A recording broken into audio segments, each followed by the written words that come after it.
Thank you for listening to the Content Magazine podcast, Conversations with Silicon Valley's Creatives. I'm Daniel Garcia, your host and the cultivator of Content Magazine, published by SV Creates.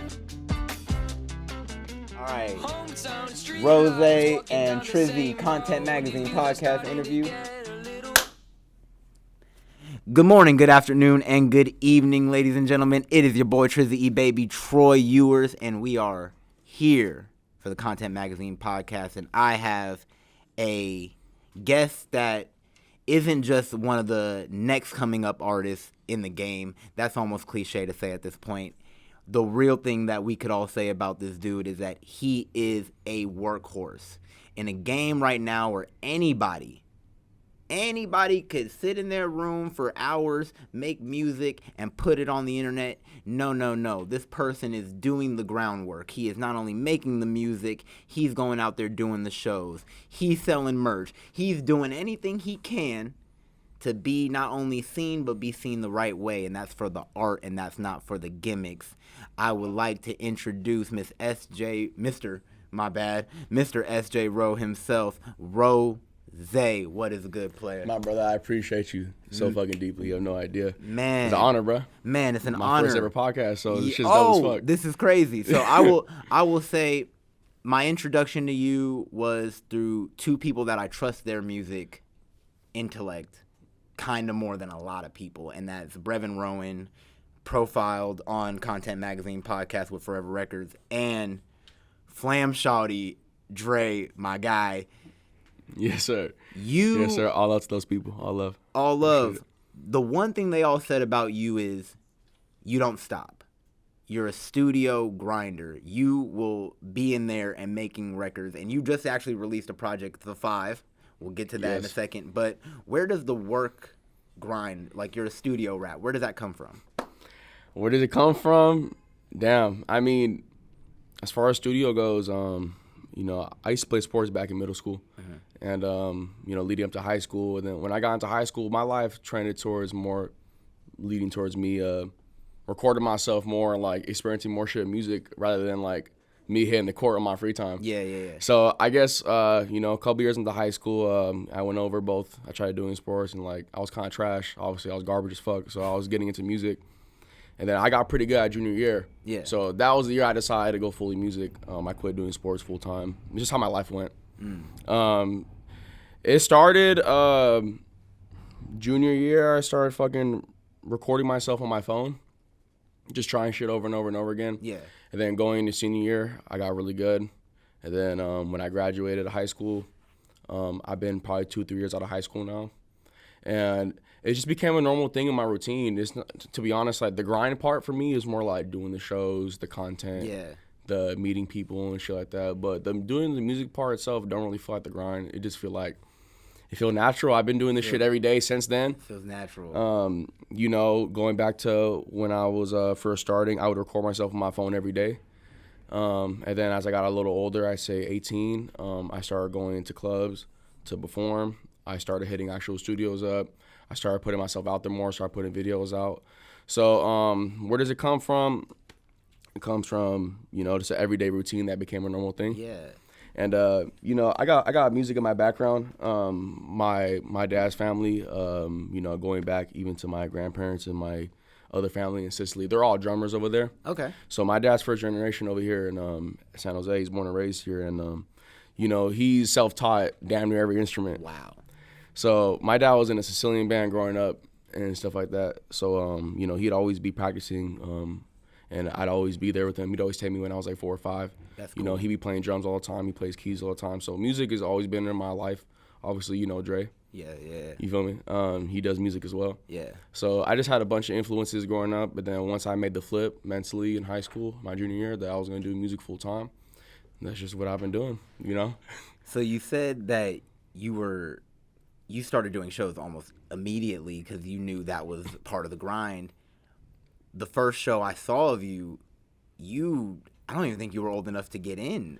No, I mean, technically the show is... I don't think you were technically old enough to, drink at that bar. No, my first show was, I did my first show at Liquid Lounge with a couple other artists of mine, some other friends of mine, and that was a 21 and over show. So, no, I did not drink. I didn't really stay to kick it. I just kind of did my slot and I kind of bounced. Because that's usually what I do. You know what I mean? I don't want to bring no trouble to the clubs. I just want to come do my thing, market, and get out. It's so funny that you say that was your first show. I did at 17. One of the first shows I did as a manager and a hype man for my artist, Daquan, is it was like our probably third show was Liquid Lounge. Yeah. I was 20 years old. I couldn't get in. Yeah. And when I tell you, they made a big deal of this, like, hey, because he's with you, talking about me, you have to get up, get off. Yeah. And I was like, okay. Yeah. Man, they didn't even let me in to the point where when I found out that they were going to put my artist on at 1:30, I made a big deal. I got kicked out of the club because I made a huge deal about it. But it was such a huge experience because just like you, I'm not really a big club guy. So my whole thing was I was getting in, getting out. Yeah. And for a lot of people, that almost defeats the purpose of performing at the club. Yeah. How were you able to, like, differentiate I can't even say that word, Jesus Christ. Yeah. But I get what you say. You know what I'm saying? How were you able to separate those two? Like, I'm not here to party. This is strictly, it's like clocking in at that point. Because I have my fun already. I would say, too, I mean, for me. I used to say the same thing. I've been at every party. Yeah, I mean, for me, honestly, when it comes to the club shit, I mean, me personally, I don't, as of right now, I'm not old enough yet, but even if I was, I'm not really the type of person where I want to go to the clubs and get fucked up. That's just me. I don't want people stepping on my shoes and bumping people constantly. Like, I prefer to go to shit. You know, I be going out with my friends. I can go hit a restaurant, or we can go to I usually do shit at my crib. I'll have my friends come over. Like, I'm a big sports fan. So there's always shit going on. Letting you know. Every other game, there's always another reason to letting you know that's a very have some fun. For how young you are, that is a very mature way to look at the game because I'm 28 now, and that's all I do is like, oh, we could just hang out at my crib, y'all. Like, it's fine. Like, well, I got my crib. We got studio sessions. We got sports events. There's so much other shit to do besides. And it's a vibe, too. Yeah, and I drink on my performances. Like, not at the club, but I'll pregame. Yeah. You know what I mean? And nothing too crazy. I got to perform, but, you know, I'll smoke a joint or I'll take a couple shots, you know, my friends. I'll get, exactly. You get right. I get right. But I guess what makes it easier is that, you know, when I was going there, I started at 17. I'm still not even technically old enough to get in a lot of these clubs. I don't even tell them until I book the show. You know what I mean? Because you already got me on the list. I already promoted it. You know what I mean? They're already sending you a Venmo at that point. Yeah, so exactly. They usually don't care for me because I mean, I don't even look that young. So, you know, as long as I just keep it cool, there's not really an issue usually. And I don't be drinking there, so I don't really give no any problem or anything. And I think one reason they also really will always genuinely do business with you is you attract such a dope non-confrontational crowd. You know what I'm saying? Yeah. The videos I see of your shows, they're people going there to not only have a good time, but they're really going there to be part of the experience that you've curated for yourself. Yeah. And kind of what's your process when you make music? Because I think your music's super dope. And to the point where calling it mainstream is almost diminishing how good it is. It's a high quality is what it should be called. Yeah. And what is your process to make that? Like I said, we're going to get into the new project because it's been on repeat for me. So what is that process like? I appreciate that too, because not a lot of people, I get exactly what you mean. A lot of people will say like, oh yeah, it sounds mainstream, and kind of for them, what I feel like is it means like, all right, cool for you. It just sounds like it'd be on the radio, but not something that you really listen to. Yeah, like just because the quality sounds different than any other underground people. That's what a lot of our ears are trained to immediately do is go, there's underground, which is lower quality, but still a high talent level. Yeah, and it's raw. Raw. Yeah, it's coming from where it's coming from. But then we say mainstream, and that gets very convoluted to where what we want to say is, oh, this sounds professional. Like, I'm still underground. Yeah. You know what I mean? Like, I'm not shit yet. You know Nobody what I'm saying? knows the fuck I am right now. I had that thing the whole time where, like, homies of mine would make party music, but it was mixed very well. The beats sounded, they were at a perfect BPM. Like, that's why I had to ask you what's the process like, because it almost seems like, at least with this last EP, you had great beat selection to where you were seamlessly flowing on these beats. Appreciate it. It was effortless. Yeah, let me not skip by your question and answer. Yeah. I say my selection is I'm very picky with how I do music and like what beats I want and like what I want to talk about. I'm very picky and very selective Cause that's how I get what I get. Yeah. That's how I get what I want. You know what I mean? Like there's days where I go through fucking beats for hours and hours and hours, and I say like once I get to that 3 hour mark, I'm like, yeah, cool, all right, it's not meant to be right now. Yeah. Doesn't mean I can't come around to it. You hit a block 6 hours from now, or like I can't come back to it tomorrow. It just means for that moment in time. All right, none's coming right now. I'm not gonna force it. You know what I mean? Like music's really about one of the key components of it is about moment in time. You know what I mean? Like what you make and what's going on in the world. So I don't want to force content that doesn't need to be made. So I guess with every single process, bro, everything's different. Every song's different. There's certain songs that I find the beat, whether my friend sends me it or on YouTube or through my emails, whatever, and I know immediately, all right, cool, this is something right here. It's like, it's getting automatic. But there's other times where I'll go through beats and I'll like them and I'll put them aside. So then when I get in the studio with anybody or I'm collabing or I'm in the studio one day, like there's never like I'm never short, you know what I mean? But I do understand like if I don't have any beats in the moment, it won't take me that long to find one. Like I said, it all just depends of time and what's going on and the moment in life and shit like that. Cause songs, there's times where I can, take a month or two and I could be at some of the deepest part of my life. And I can make 15, 20 hits, like some serious heaters though. But then obviously, there's times where you go 3 to 4 months and you only get like 5, 6 songs. So it doesn't mean they're not bad, but that's all you got, and that's. But you're still going through all of it, like the good, the bad, like the ones that they're good, but they don't hit your standard. Like exactly, you go through that process of elimination, and you get to a certain point where these not only feel right, but let's make a cover for it. Yeah, let's think about a video. Yeah, it's a lot goes into it. It's not just like you make a fucking song one day and like. Well, there is sometimes. You make a song one day, and like, oh shit, let's go do it. And do you take the live experience into consideration when you make the record too? Yeah, I do.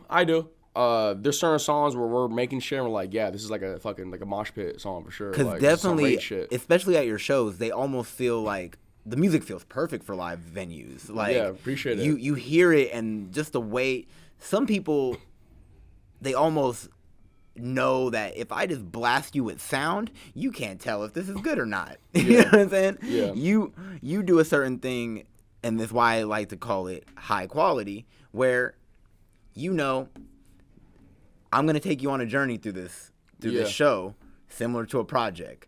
Yeah. We're gonna have some slow points, but that's because I don't want y'all jumping around the whole time. Yeah. Y'all gonna get tired of me. Yeah, well, I guess last thing about the songs. As long as I just smoke a little weed, we finna get some hits in. That going to the shows, you and Jimi Hendrix, man. Going to the shows, I guess I do think like that, but I don't. I got Cam G calling me. This is the guy I made the project with. Oh, if you don't mind declining that shit. Oh, sorry, Cam G. We gotta decline you, Cam G. You finna see this, bro. You'll see it. But guess what? You just got a shout out. Yes, sir. Shout my boy Cam G. Shout out 5. When it comes to shows though, honestly, I watch a lot of other podcasts of other artists and like other underground and mainstream, and I get a lot of their tips into consideration when I'm doing these shows. And I think a lot of these shows, I'm not even 21 yet, so a lot of them I don't have my fan base coming out. I'm always pulling from random crowds. That's what I like about what I do shows as of right now. Me being young. That's what my next question. Yeah, I'm getting comfortable going in. So I'm not 21 yet, and I'm already getting comfortable in the club. I'm getting comfortable performing, and as I'm underground, I'm young. I'm below 21. When I'm doing all these shows, I'm pulling different crowds from all these other artists and all these other fucking cities. And you're turning audience members into fans. Into my fans, yeah. So, when I plan each show, I think about. I really don't want them sitting down the whole time. I don't want them standing still. And if they are standing still, it's good because they're listening. Yeah. They listen to every lyric, which is fine. Yeah. Which is fine. By the end of the day, though, we in a club, though, most of the time, every show's different. Sometimes when it's like more of like an artist showcase, when I know there's mainly like, okay, there's not going to be a lot of like random people here. It's going to be mainly like other artists or other creatives. That's when I'll pull out. I won't care about like everyone jumping up and down the whole time. Like if it needs to be like an R&B song, even if people aren't dancing and they're listening, that's fine. Or if I'm doing like a certain rap song, if they're listening and they're not moving, it's fine. They're listening though. And that's a good mentality to have. With the club ones, I'll be doing all the club bangers though. I'll be doing the ones that I know the 808's going to be hitting and everyone's going to be moving and shit like that, because it's more about feeling you in the club. You drunk, you're not caring about what artist is coming to come perform for the night. You there to get fucked up. You probably supporting your homie. To be honest, unless he really stands out to you, you're going to just take a couple of drinks, take a picture with the homie and dip. So I make sure I pull out the hits for that one. So when I am doing those type of shows, like there's no question of like whether I got club hits or not or club bangers, I can get people moving or not. So Every show's different. And the reason I gotta say that's a good mentality to have is because if you know right now, okay, some of these people are only here to see their homie and then get out. You're like, I'm finna turn you easily because you're gonna sit here and be like, whatever, and I'm gonna get your attention immediately. Yeah. But the reason I like that you said, the idea of attentive, that's the what they say about Japanese crowds is that they'll stand there and they'll almost just look at you like, okay, we're letting you do your song. Yeah. They're not getting too hyped. They're not really jumping around. They're just like, yeah, like, this is dope. This is cool. Yeah. And some people get really discouraged off that till they're like, do they not fuck with me? It could be discouraging when you first start. Yeah, for sure it could be discouraging when you first start. But I mean, at least for me, I'm very confident what I do. Yeah. If I put the song out, it means I really fuck with it, unless I want to never put it down in the first place. And if I do perform it unreleased, it means I know it's going to be hot. Mm-hmm. And I would say if you're performing and your energy's there, like, people are going to fuck with you. And I already know people's set perception of me when I get in the buildings. I know people don't automatically think I'm going to be good. I kind of use it to my advantage. I like it. Yeah. You feel me? I like people not knowing what I'm going to do. Because it gives me the opportunity to just let me show you the work. Let me show you what I've been doing. It's like being the small guy in a fight. You're like, oh, they don't even know that I got a sick left hook. Yeah, bro, preparation meets opportunity, man. Like, as long as you're prepared, as long as you believe in your craft, bro, like, people going to see it when they see you perform for that first time. They're going to recognize, like, damn, this motherfucker looks legit. Like, he looks like he's doing some shit. And that's just what I'm just trying to do every show. I'm just trying to show people that I want to make good music, and I'm here to have fun. And to shed light on some of your origins again, what are some of the influences that you grew up listening to that were like kind of very instrumental in what you do now? I grew up a lot of different music, obviously. You know, I'm an 03 baby, so I grew up, you know, early 2000s music. But obviously, you know, I got a lot of family and cousins, uncles, aunties, friends. You know, a lot of my friends are older than me. A lot of my friends are like, you know, the 24, 25 range. Yeah. And, you know, a lot of those listen to 90s shit. So obviously that's what I listened to growing up. But as I got older and I started listening to my own music, I say, honestly, people like Drake, Future, Torey Lanez, A Boogie, like, you know, along those lines. I like artists that are able to, you know, say what they got to say, but every song don't necessarily they follow the rules, meaning like, you know, they can be singing but rapping the whole song. They be talking about real shit. But they got other songs that are just vibes. It's that blend. Like, it's a blend, you feel me? Like, I want to be an all-around artist. So I've always listened to music. When I finally got in the mindset that I'm going to be an artist, I started listening to music that I want to build myself around. So I listen to, you know, shit like that, you know, Drake, Future. You started seeing what you could actually become to a certain extent. That's what I think my music has potential to be like. So those are the type of people I listened to growing up, and that's kind of what stable around with Travis Scott too. And you know, obviously those artists haven't really fell off yet, the ones that I named. Yeah. So as I grew it up, it's like just like LeBron and Brady barely this last year. It's crazy you say that because if you're, you know, 03, 10, that means you were 10 in 2013. Yeah. So I had graduated high school. I said, damn, I'm the old guy now, guys. But yeah, I graduated high school. Young pop, young. Yeah, it happens. Good. But I graduated high school, and it's so weird to think.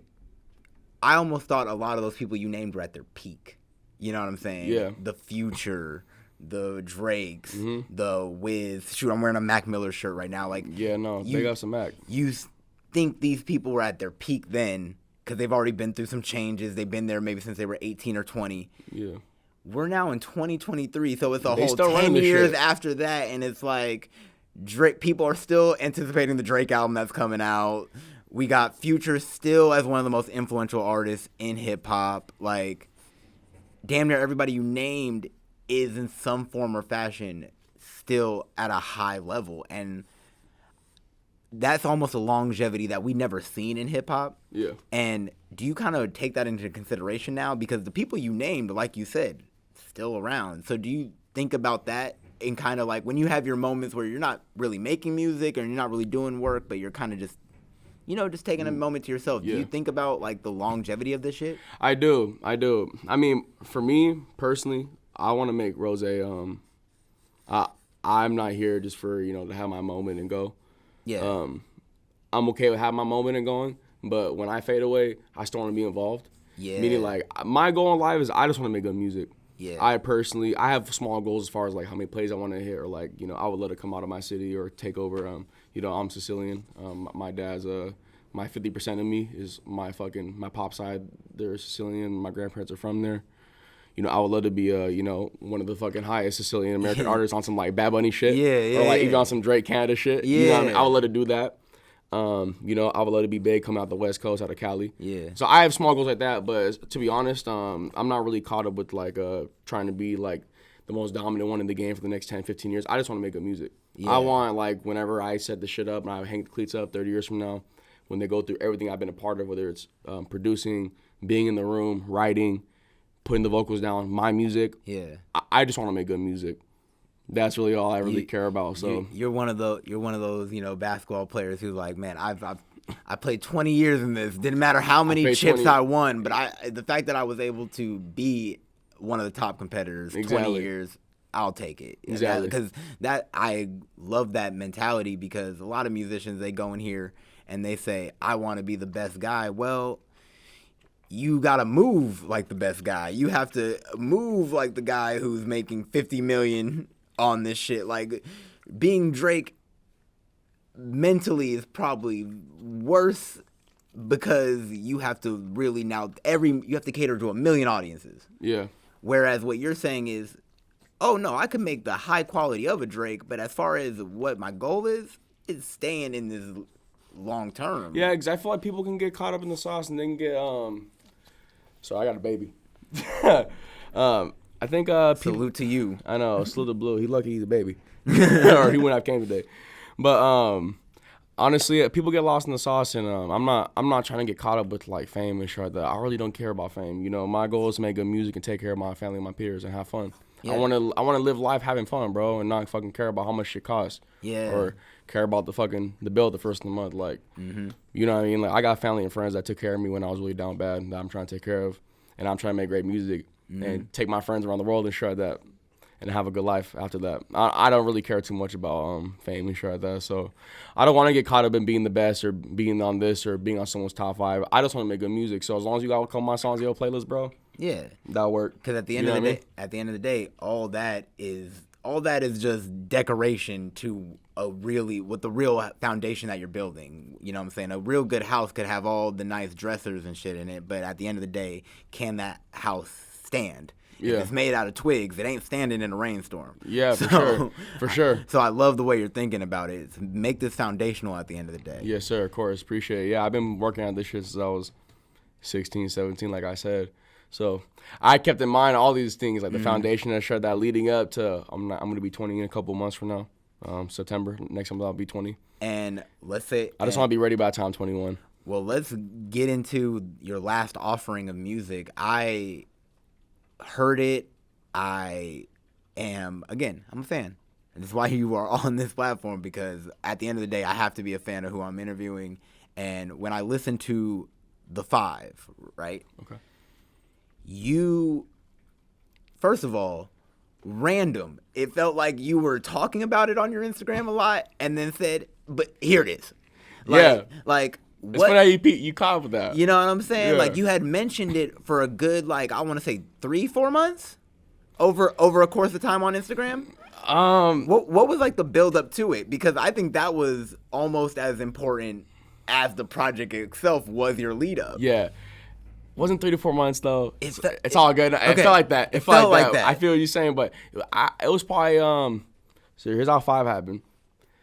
I have a couple mutuals with my boy Cam G. Salute to Cam G. Salute to Cam G. I got a couple mutuals, and basically he makes music as well. He's 22. A coworker of his at the time where he used to work at is I grew up playing football with him. Okay. Barry's the Cougars. Shout out Barry's the Cougars. Shout out. You feel me? Shout out. Me and my boy Eli Tapia grew up together, and his friend was Cam. So when I did my Lil Bean and Zay-Bang show recently in Santa Cruz, he had came out, and we was talking after the show, and I was drinking with him and shit like that. He was telling me, like, yo, I got my boy Cam. He been making music too. You know, I'm really going to get him tapping with you. I'm going to let you know what's up with him. And I been know about Cam. I seen him on Instagram one time. Not no hater shit. I didn't follow him, but I just don't know who he is. Yeah. You know what I mean? I seen him. No, that happens. Yeah. You know, like I seen him on Instagram one time, and I was actually a really big fan of his music. I had followed him. We were already following each other on Instagram. I went past him one time, but I had seen him a couple months later. He was promoting some song of his, and I was really fucking with it. And he's from San Jose, so as long as I fuck with the music, you from San Jose, bro, or like we're cool people, like you know, I'll show you love. I don't care. It's work at that point. So at when we were done with that show the next morning, I guess he had told him, and Cam hit me up on Instagram on some like, yo, you trying to pull up to my studio? I said, you just gotta let me know the time, I'll be there. A couple hours later, I showed up. It took us 7 days to make 5. Woo. I don't know how it happened. We just we met, and then we just started cooking up. We actually made 6 songs, but we just put 5. Woo. You feel me? So we made that shit in a week, and on the 7th day, we submitted it. Wow. So not even knowing each other like that, it was just kind of natural chemistry. The reason I guess it felt like 3 months is because it was an immediate just like, I guess you made it and then just was like, plotting on 5. You know what I'm saying? You immediately had a tagline attached to it. You had a whole thing surrounding it to where I was like, oh, he's been promoting this for a whole year now. So second, third day of making the shit case. So what happened was we made On That Gas on the very first day we met each other. Yeah. We made On That Gas. I think I just dropped my pen. And question, it's not recorded in the order that is. No, it's not. Yeah, okay. It's not. Yeah. It's not, because at the end of the day, see, that's where you got to remove their emotion. For certain projects, if you want to do like that, it's fine. But for us personally, and just for me on my projects, even if I make them in a certain order, I want it to sound right. Yeah. It's got to take you to that bridge. You got to go off the roller coaster. Because I was going to ask you, if that was the first song you made, I was like, okay, how do you go from that to like, what was your... That's we made On That Gas first. We made some sad-ass shit after. Yeah, I know, Lily. We made 2 songs the first session. We made some sad ass shit that didn't go on the project. It's called Call Me, but we didn't put that one on there. And after that one, second day came around, and I came through again, and we stayed up all night recording this fucking Chasing. That was the second song we had. That's a heat rock right there. That's a heater. That was the number 1 song getting played besides, at least on album music. It's the number 1 album music, but that one took us all night. He fell asleep. I recorded my part, and then I woke him up. He recorded his part. I took a nap. So I got up by 2, 3 in the morning. But the third day, he started saying like, "Yo, we should I'll make an EP." And I'm not usually like that with artists. I'm not gonna lie to you. Not no rude shit, but I like to do my own shit. Yeah. But I fuck with Cam's music, and he's a really genuine dude. And I didn't want to force it though, so I was like, all right, let's just see how this shit keeps going. Third day I walked in, and he had Plotting on 5, the hook. Right, I had never heard no shit like that before. Oof. Like, you know what I mean? Especially like people do different sounds. Like a lot of times, like it'll sound like some other artists, but he sounded like his own. And that's what I feel like I am. I feel like I sound similar to other people, but I sound like my own. Yeah. So when I heard Plotting on 5 hook, it wasn't even a question. I was like, all right, cool, we're doing the project, sure. That's it. And you know what I mean? Yeah, and that's when we decided 5. The way we came up with name 5 is we were talking to each other, and he was like, fuck, should we do an EP? And obviously I just told you we did all that, and I was like, fuck it, should we just name this shit 5? He was like, why? I was like, we got 5 songs. Fuck it, we finna just drop 5 fire ass songs in this bitch. Every song finna be different, but we'll just drop 5. He made the concept Plotting on 5, bro. We rappers, we can make our own fucking slang, bro. Plotting on 5, me, you handle your business. Whew. You feel me? You could pick your 5 core values, but Plotting on 5 means you handle your business, you handle your work. You know what I mean? So made a little concept up. When we made Plotting on 5, I've been meaning to link up with KB for a while. Yeah. So I hit bro up. He came through, knocked that fucking godly verse out. And then when we did we made Where You At. So we had the next night. We made like a song every night. Where You At, definitely probably my second favorite song. Yeah, Where You At. Like Chasing and then Where You At. Like those are like my 2. Yeah, Where You At's a cool little vibe, bro. It's on some Jersey Hall shit. And yeah. It's definitely different. You know, I like doing different genres, and he's the same way. So we had to do one of those. It was his idea to bring it up. Wow. And he found that beat on his own. Or we picked all the beats together, but it was his idea to do that. You know what I mean? I would have never went that lane with him if he didn't bring it up. But as soon as you heard it, did you know like, oh, this is something I gotta hop on? As soon as I heard it, as soon as I heard the beat, we made a concept within like 5-10 minutes. Because even when I heard it when it played in succession, I just was like, oh wow, yeah, that's why you put it last. Like it stands. People aren't expecting it. Like it stands out so much that if it was anywhere else in the track listing, would have threw off the project. Exactly. For it to be last, it's like, I almost wanted more of y'all doing it. Like, okay, do I need a whole, didn't know I needed this, need it now. Yeah, for real. And even when I go look, because I'm able to see all my plays, not like 80% of them and see where it's coming from and like around the world and shit like that. And it's a whole different crowd for that song. Yeah. When you look at all the other 4 songs, it's kind of the same crowd, similar vibes, but you got different people listening to where you at. You got people from all around the world. I'm talking like Brazil. That's what Dre Brazil, Canada. Dre and Brev were telling me, like, that's a big thing when they like talk to me about music. They're like, yeah, Trizzy, like, dog, people from like fucking Brazil are listening to this shit. And I'm like, wait, what? And then they'll show me the analytics. It's like Brev will have 30% of his listeners from like Mexico or Brazil, and you're like, That's how it is, yeah. Man, how does that feel for an artist? I've put out music, but I was joking. It's like surreal. I like rapping for fun. Like it's something I like to do just for, shits and giggles. It's like playing basketball. Yeah. You know what I'm saying? But for people who are actually like really talented at this shit, how does it feel to have like international listeners? Cause It's surreal. That would fuck me up. It really is surreal. And coming from someone that, obviously that's what I make music for. I want it to be global. But if I'm being honest, I think I got more listeners overseas as of right now than fucking San Jose. Oh yeah, I mean San Jose. I'm being real. San Jose, I probably got like a handful of like people listening to me. Probably like a lot of people know me personally, so they're not gonna play my music like that because they know me personally. So for whatever reason, when they hear me out the speaker, it's like a different feeling. It'll pick up eventually, but as of right now, that's just not really how it is. A lot of my players are coming from Brazil, Canada. That's just what comes to the mind first too. But Mexico, obviously, I'm on my, especially on SoundCloud, 85% of my listeners come from the algorithm, come from random people all around the world. They're not from California or from San Jose. I joke with most of my young homies who are getting into music. I joke with all of them, and I'm like, if you're focused here, you won't get nowhere. You're like, we have, with Content Magazine specifically, we're one of the few people trying to profile the people in this area. Yeah. But when I appreciate y'all for doing that. Oh man, sure. We salute to y'all. You know what I'm saying, the artists. But when it comes down to it, if you go to the clubs out here, if you go to the certain scene, you'll see why the fans for y'all are out of San Jose, because what they're actually listening to in the city is drastically different from what we're we just got a different sound. It's a different we sound. cook something a little different in the kitchen compared to everybody else. Exactly. So. And that's why I always have to kind of joke with the artists like, hey, I know it's discouraging at first. You're like, damn, when you look at that SoundCloud analytic and you realize, oh shit, 5th? San Jose is 5th? Bro, a lot of times San Jose, I'm not gonna lie, a lot of times San Jose on the bottom. Yeah, they're not. Yeah, they're sometimes not even in the top 5. I don't care. It and don't bother me. I'm still making music. But it ain't for y'all. But that's the beauty of the confidence that you learn, because that hurts so many artists that they go, man, I'm not killing it at home. No. Focus out. You gotta understand what market you in. Focus outside the market, because one thing that is proven, when they start seeing you go into LA, I'll tell you what. Seattle.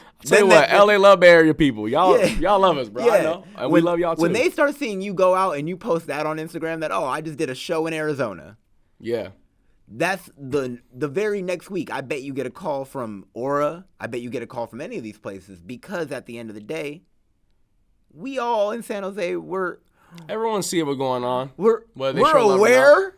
But we're all silent haters. I mean, we're all little silent haters. And I just got to be honest with that. But it's why I had to ask about the international thing, because every time I talk to my guys who have been going 10 years in this shit, they all say that's been the crux of it, to where I remember one of my homies was telling me I might as well just tour in Europe. Yeah, that's one thing. Before I ever do a show here. The type of music that I make, it's honestly really easy to target Europe. Oh yeah, I can see that, especially where you at, like a song like that. Yeah, because I mean, Europeans, bro, they don't have one language they speak. They're very fluent with everything, bro. You got people from all around the world traveling to come fucking, see tourist spots or whatever. But not just that. If you listen to the music, bro, look at people like Rich the Kid, Roddy Ricch. Yeah, dude, those are other artists, random artists anywhere you could look, but we as Americans, Europe, they're like fucking Drake, because Europeans, bro, they love what Americans do, bro. They love the product we put out musically, bro. We forget that, like, it's fluent. People outside of America they know damn near more than one, like more than 3 languages a lot of times. Yeah. Like, they're way more fluent in a lot of what we are than we are with what they are. And They we're listen very to, spoiled they with listen to that. music. I like how they listen to music though, because a lot of them, they don't listen to music just for lyrics or just for just because it's their favorite artist. They will genuinely listen to whatever. Because it's a vibe. Because it's a vibe. It's a vibe to them. Like, yeah, facts. People wonder why Drake made that whole dance, like Honestly Nevermind. Honestly Nevermind project. Yeah. And everybody's like, well, that's not banging out here. It's but guess like, what? That shit getting played everywhere else. Go to Ibiza. Yeah. It's banging hard out there. You know what I'm saying? For sure. And so, no, I'm glad you spoke to an international audience, because any artist who's watching. Yeah, if you listen to me, you're not from fucking California, you the man for sure. And I mean, let me rephrase myself. If you listen to my music, you not from the United States, you was the fucking man. So, appreciate if you're you. watching this and you're not from the United States, you're the man. I gotta say that. For real. But anyway, listen to my music. I appreciate you deeply, though. For sure. Now, before we start, kind of winding down, one big question that I have for you is, you seem to be very open to collaboration.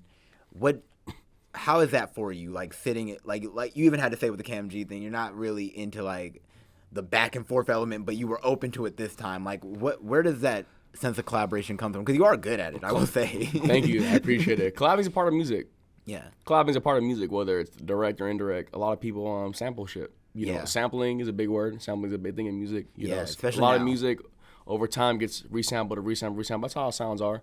You know what I mean? But that's another form of collaboration. You think about it, because if you sample a song from 10 years ago, whatever they did in that moment 10 years ago, you use that shit 10 years later for your song. And that's well said. I'm not gonna get too deep into a situation, because I'm just talking about music wise. But like Torey Lanez, he does his chicks tape.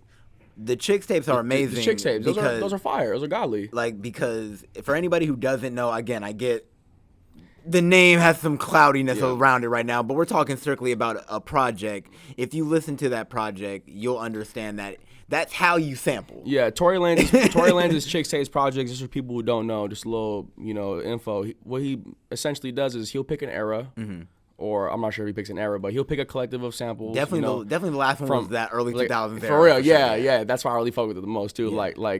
He'll take 12 to 20 songs and he'll sample some old music that a lot of people know, or if you didn't know, you'll be a fan of it, and he makes it sound the right way. You feel me? Yeah. And like I said, that's just another form of collaboration. But as far as like with these underground people, it's all about building relationships, and it's about what makes sense. Yeah. You know what I mean? If you make a certain amount of music, if you make a certain type of music, and I can fluctuate to what you're doing, yeah, I'm totally down to collab. Totally down for sure. I love collabing. I love making, like I said, I want to make good music. So it don't matter whether we collab on a song, or you want to produce, or I write for you, or you write for me. Like, collabing's dope as fuck. I love collabing. It's really just, as long as it just feels natural, we could just get the right moment in time and get shit to work. It's not really a problem for me. You know what I mean? But like I said, every situation's different though. So every year, I meet millions of artists, hundreds of artists. Only 15 I'm going to work with. It don't mean I don't love the other fucking 85 y'all. No. I mean 75 y'all. No. And whatever the fuck the math is. I ain't good at math. 85? I don't fucking know. They didn't hire us to be mathematicians. Yeah, I didn't go to fucking college, bro. I just dropped, I didn't go to college shit. We didn't go to school for that. We did other things. I smoke weed and make music, bro. I don't do no math. I talk on a podcast to artists. You thought you were going to get math from me? Yeah, no. Yeah. Go to Neil deGrasse 85. Tyson. I had to confirm 85. But, one person, actually 2 people that you collab with, Dre and Chris Bay. Again, I know him for the wrestling. When I found out that he made music, I was amped, because he wasn't just making music. He was making music with like people I follow, and like I've been to their shows, and I was like, this is sick. Yeah. That's a homie of yours.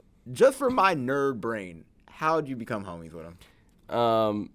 Dre, real quick, I don't even get too much detail, but Dre's my cousin.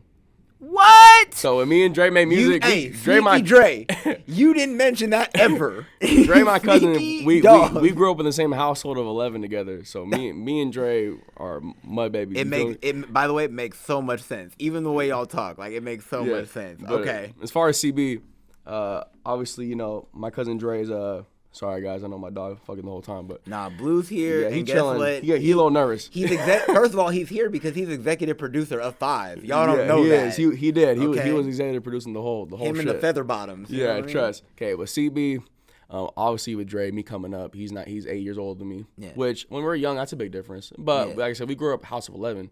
And our only family here is our only family. So, like, it's not like, oh, we got family here and family here. Like, no, our family comes from Sicily. No, it's a tribe. We got some in New York, but we the only ones here, though. Like, I don't got a deep family like that. You know And what I that's mean? very Italian to like, okay, we're all here now. Yeah, from my dad's side. Yeah, we're for all sure. here now. There's only like 25 of us, like, type shit. So, Yeah. it's not a lot of us.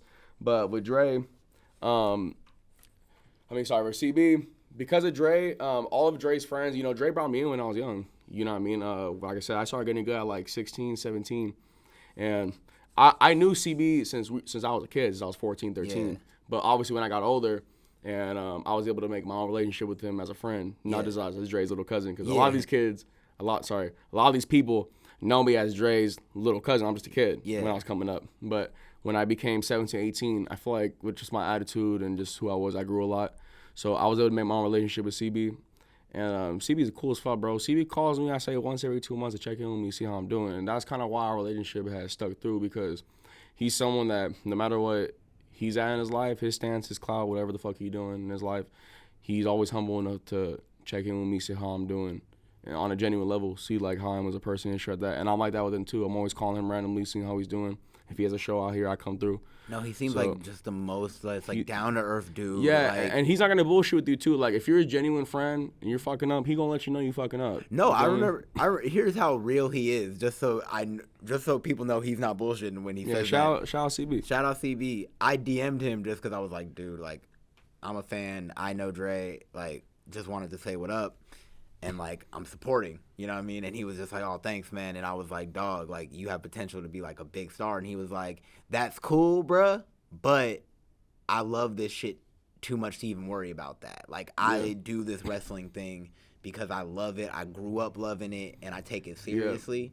So all that star shit is cool, but I'm here. Just like what you said about music. Like, I do this because I love it, dog. Like, if whether I'm John Cena or I'm just at another high school gym, doesn't matter. Yeah. I'm gonna wrestle at the end of the day. And I think when you say he's the most real and down to earth dude, I had that just little, 5-minute experience through DMs with him on Twitter. But for you to say that is like, oh man, CB's cool as fuck. Humbling to even know that, like, man, he's like that with everybody, and that's really cool. CB, I've sat there for after his shows. He's taking the time after his show to chill with me for an hour or two. Every time he comes down to San Jose, we chill, and we'll smoke, and I'll play him. I'll go through my catalog of unreleased, my hour of music, and he'll go through and show me his hour of music. So and he's got great music for anybody. He's not just a great wrestler. Everybody go fuck with CB. And the way I look at me and CB's collab shit is, if someone like Drake and John Cena were to collab, they finna fucking listen to it. Yeah. So you know what? I don't give a fuck if you a ball player, you a soccer player, whatever. As long as you make music that I feel like I could be a part of, I'll hop on your record. I mean, think about I it. make music with you. Shaq made a song with Biggie, and it's one of the greatest records ever. When I blow up Shaq, I will make a fucking song with you. I don't give a fuck. Shaq, I'll make a song with you. If you're listening to the Content Magazine podcast, I don't A, care. come on the show, and B, this is a guy, y'all would make heat together. I'm being honest. Yes, Shaq underrated. I just seen Shaq's newest shit recently. Come on. He was going off. I know Come you on. seen that. Shaq turned up. Yeah, he was going crazy. Shaq turned up. With CB, he's a genuine dude. He makes good music. He's a good dude. He handles his business. He don't bother nobody. He say all bullshit. And those are the type of people I want to be around. I want to be around people that are trying to innovate and get big and stay out of bullshit. Okay. So CB's cool people, man. I'm going to try to FaceTime CB after this podcast for you. So you can see what's up for to him. sure, man. Thank you. He'll probably answer. He usually answers when I call him. One of my last questions before we get out of here and I hit you with a rapid fire question segment.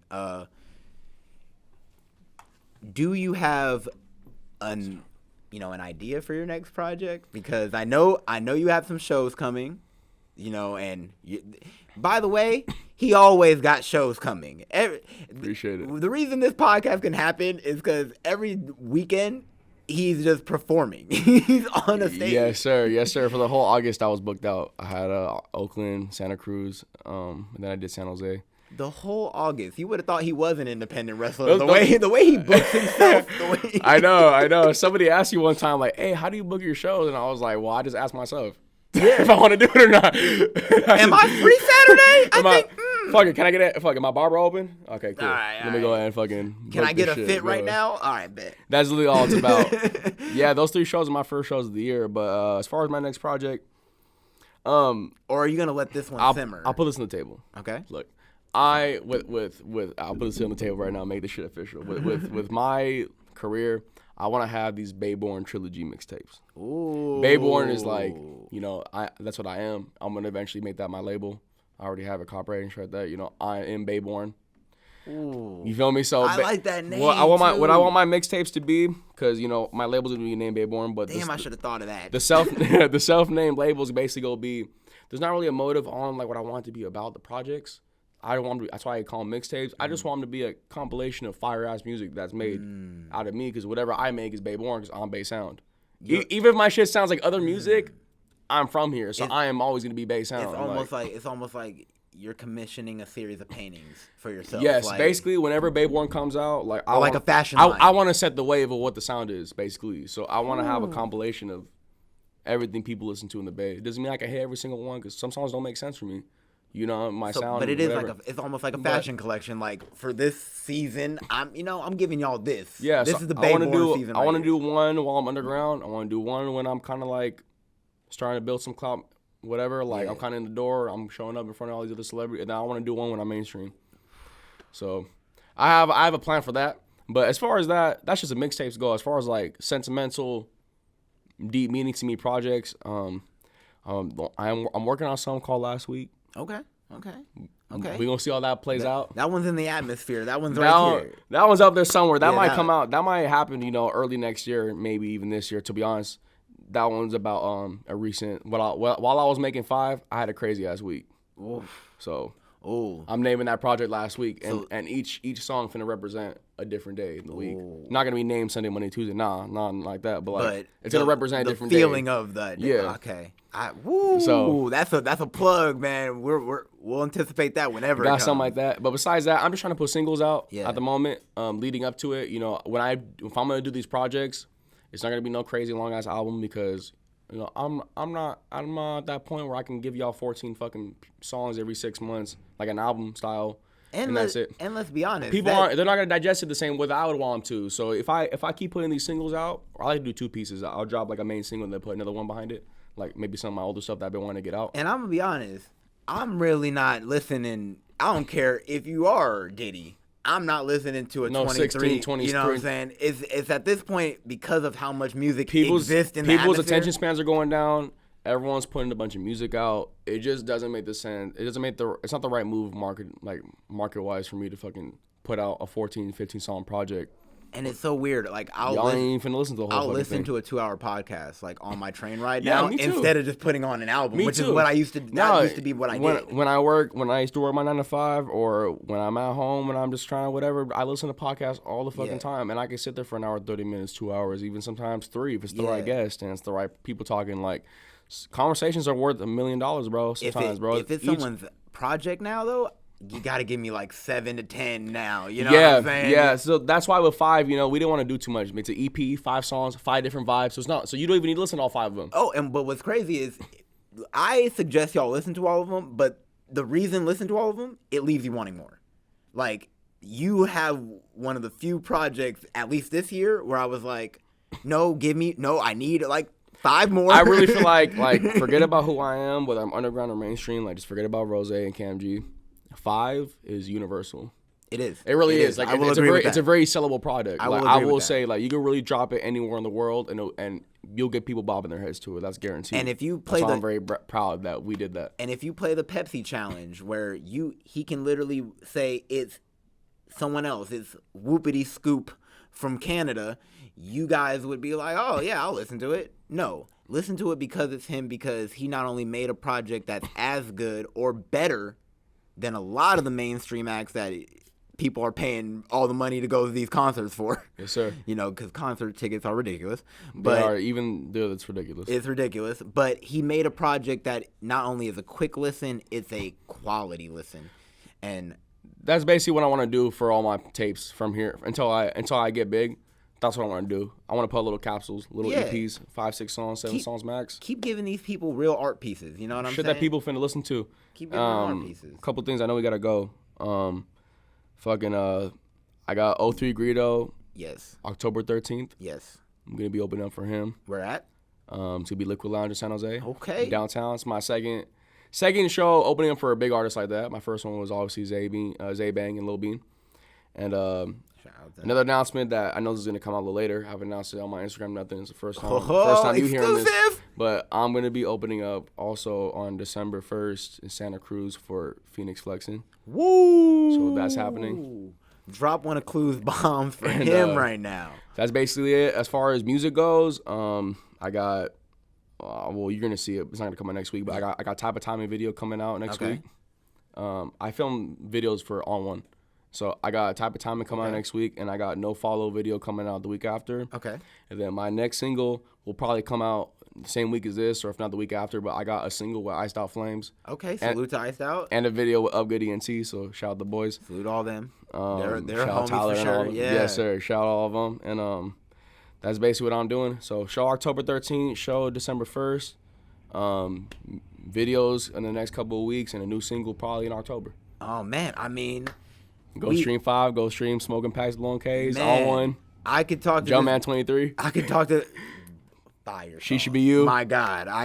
Those are all shit that I put out the last year. I could talk to him about just his music for another 2 hours, but man, you're a busy dude. You got a baby right here, so I got a baby. Yes, got a sir. baby right here. I got a little blue.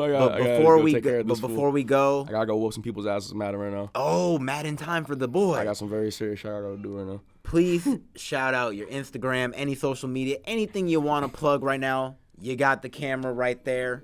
Yes, sir. Sounds good. Appreciate it. You can find me on any single social media platform damn near at the handle, the letters SJRO, the number 28, SJRO28. You can also find me on my Linktree, linktr.ee/RO28. That'll take you to my links for my Apple Music, Spotify, YouTube, whatever the fuck you want to listen to me on. And it has my key videos on there in case you don't want to go through all that. You can skip the bullshit. I got like my main videos that people want to come see me for. I got it on my Linktree already. Remember, I said at the beginning, he did the groundwork. He did the hard work y'all, okay? I'm 19 years old. I go by the name of Rosé. And I'm from San Jose, and I'm just trying to step my way in this game, you feel me? And let people hear what I got to say, and let people hear my music. Like I said, I just want to make great music. That's and he's not only stepping his way through it, he's stomping his way through it, and he's not leaving just a path for other people to follow. He's leaving a wholly blazed trail. My Appreciate goodness. you, sir. Man, this was another episode of the Content Magazine Podcast. I am Trizzy E. Baby. That is Rosé. Thank you, and good night. Thank you, Content Magazine. Thank you, Trizzy. And thank you, Daniel. You have a good fucking night. Woo! Thank you for listening to the Content Magazine Podcast. Follow us on social media at Content Mag. Become a member and help us to continue to tell the stories of the South Bay creatives. This episode's music is 408 by Jack Pavlina. Follow him on Spotify and also on his Instagram at Jack Pavlina Music.